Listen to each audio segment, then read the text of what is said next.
Hello friends, back to problem analysis. It's me Jassim. Quadratic equations are one of the most fundamental concepts in algebra. If we want to solve a quadratic equation of the form ax square plus bx plus c equal to 0, then we have the quadratic formula x equal to minus b plus or minus square root of b square minus 4ac whole divided by 2a. But my question is, why? Why is this formula true for any quadratic equation? So in this video, I am going to give you a geometrical explanation of the quadratic formula. Before going to the explanation, first let's discuss what are the different methods to solve a quadratic equation. For that, consider an example. Say x square plus 4x minus 21 equal to 0. We can find the solution in 4 different methods. Method 1, graphical solution. Method 2, solution by factorization. Method 3, solution by completion of square. And finally, the well-known general solution. Let's solve the equation by each of these methods. First one, graphical solution. This method is actually very easy to understand.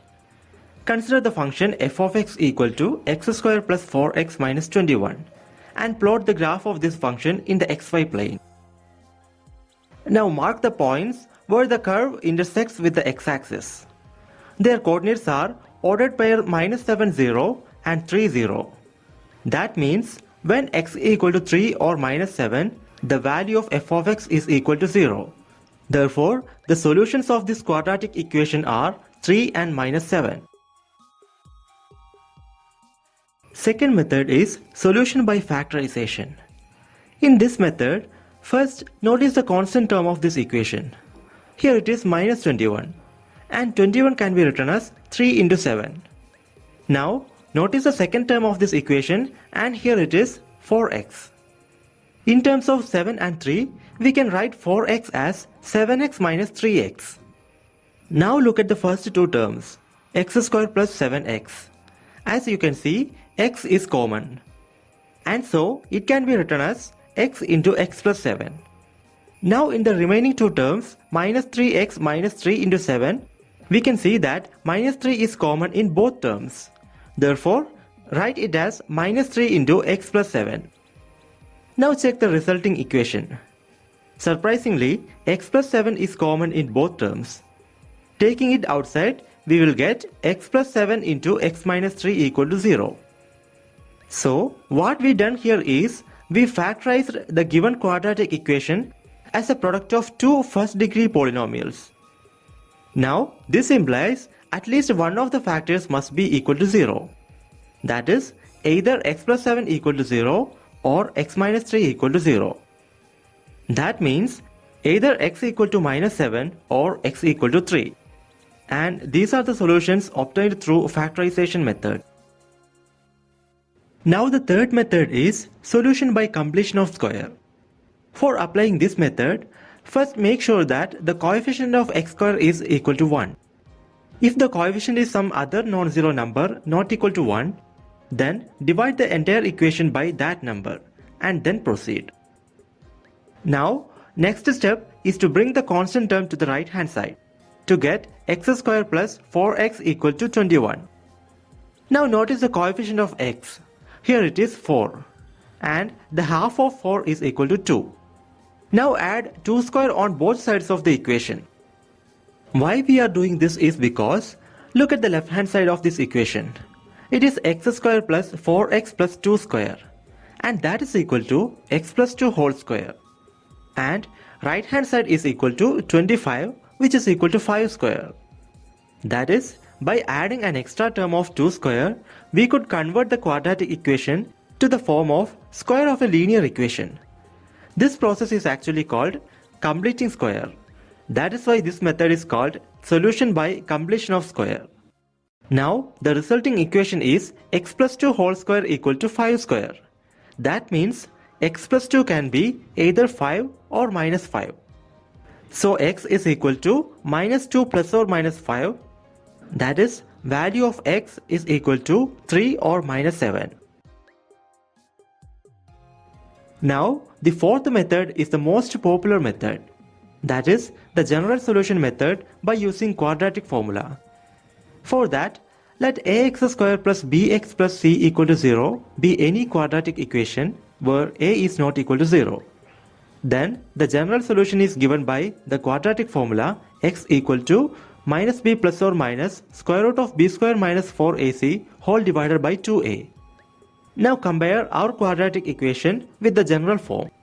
That implies a equal to 1, b equal to 4 and c equal to minus 21. Substitute the values in the formula and simplify. Finally, we will get the solution x equal to 3 or minus 7 as we got in previous methods. Now, as I told in the beginning, our aim is to explain everything geometrically. But the quadratic equations are just algebraic equations. How can we interpret them geometrically? That is what I am going to explain next. The geometrical interpretation of quadratic equations. Consider the same example. We have seen the method of completion of square and the general solution method. In fact, the general solution method is coming from the method of solution by completion of square. Let's see how it works. We have the equation x square plus 4x minus 21 equal to 0.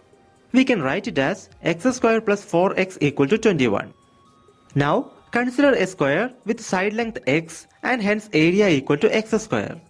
And take a rectangle with length is 4 and height is x, and hence area is 4x. In our equation, left hand side is x square plus 4x, and that is equal to 21. And so, on the right hand side, consider a rectangle of which area is 21, and we don't know its length and height. Now I am splitting the middle rectangle, which has area 4x, into two equal parts across its length.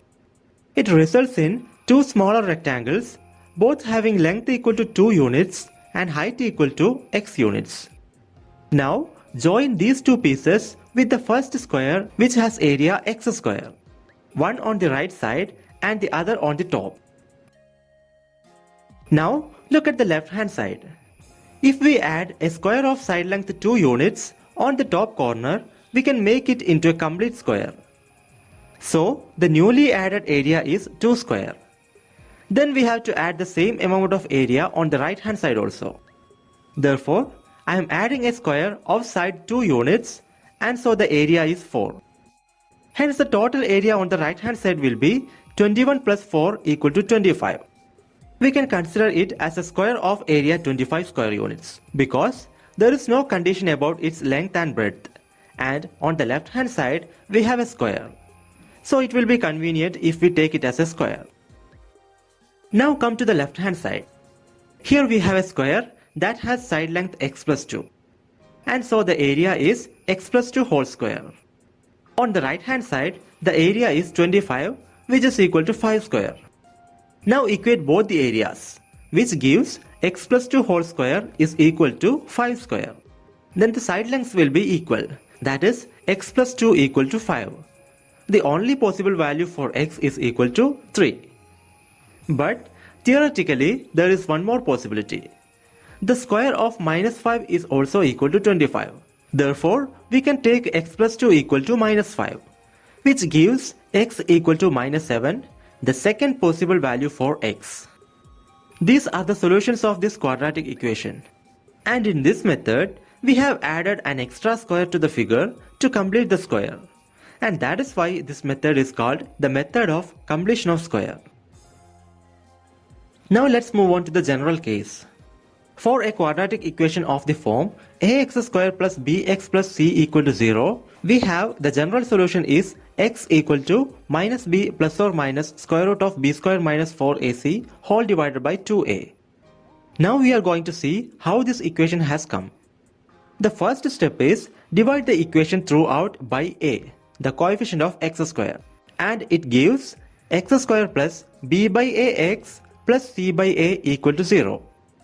Note that a should be non-zero, because if a equal to 0, then the quadratic equation becomes a linear equation. Then there is no point in calling it as a quadratic equation. So the real number a should be non-zero. Now we can write our equation as x square plus b by ax equal to minus c by a. Here the story begins again.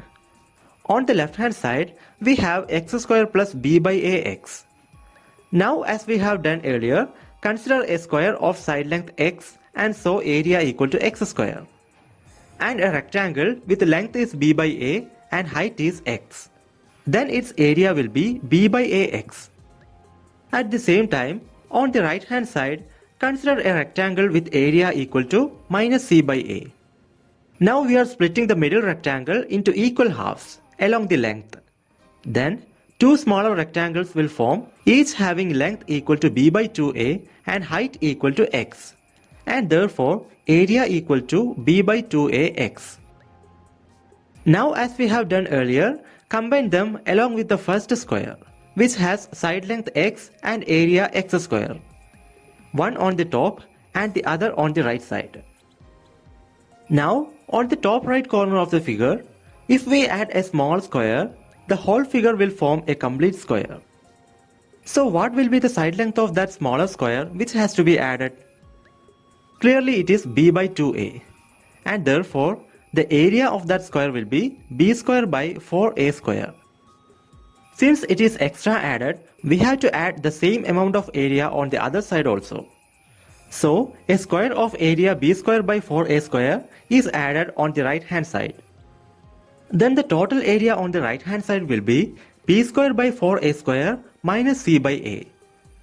Further simplification will give b square minus 4ac divided by 4a square, which can be written as square root of b square minus 4ac divided by 2a the whole square. Now on the left hand side, we have a square that has side length x plus b by 2a. Therefore, its area will be x plus b by 2a whole square.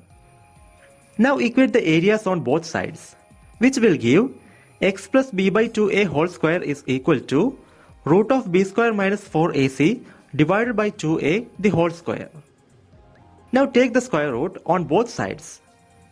The left hand side will become x plus b by 2a and the right hand side will become root of b square minus 4ac divided by 2a. But we are trying to find all the possible values for x. So while taking the square root, we have to consider both positive and negative roots, as we have seen in the previous example. Therefore, the left hand side is actually plus or minus square root of b square minus 4ac divided by 2a. Now simplify this equation. Therefore, x is equal to minus b by 2a plus or minus root of b square minus 4ac divided by 2a. That is, x is equal to minus b plus or minus square root of b square minus 4ac whole divided by 2a, which is the well-known quadratic formula. I had told in the beginning that the general solution is coming from the method of completion of square. It is because we have obtained this quadratic formula by applying the completion of square method on a general quadratic equation. And that is the secret behind the quadratic formula. And that's all about this video. My Gmail ID and Instagram ID are given in the description. So if you have any queries regarding the subject, please feel free to contact. And thank you so much for watching. Meet you in the next video with another interesting concept and explanation.